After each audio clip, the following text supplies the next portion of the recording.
Najua wengi mtakuwa mmeshakutana na picha kama inavyoonekana hapa. Sasa swali ambalo linakuwa linakuja, ili nipate nyama bora ya nguruwe nifanye cross ipi? Jibu sahihi ndilo litakalowatofautisha wafugaji wa kawaida na wale wanaotengeneza faida kubwa.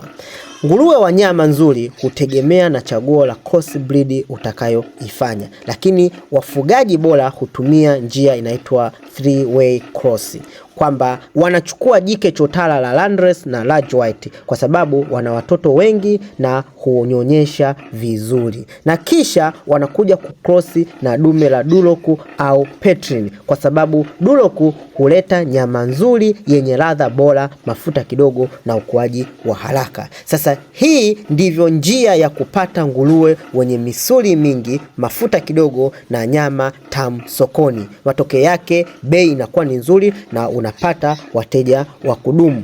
Kwa hiyo usichague dume au jike hovyo.